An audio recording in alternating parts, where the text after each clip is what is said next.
Hello everyone, I'm Sahin Rahman and welcome back to my channel Canva with Sahin. Today I'm gonna show you a crucial video for designers.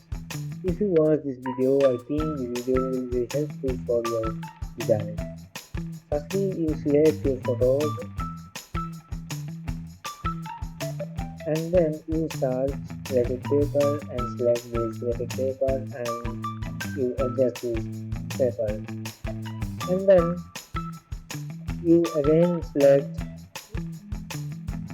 you again select your photo you again select your background photos and then you remove the background and then after this design I write something, but if you want to write anything you can do, but I like push your limit, that's why I write it.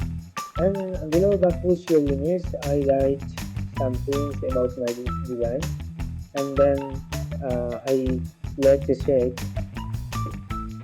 and then you search search a poll icon and select the poll icon and set up the and in this poll icon set up on the shape. Finally our design is complete, and if you like this design, first you click on subscribe button and turn on the bell icon. Thank you everyone, see you in the next video.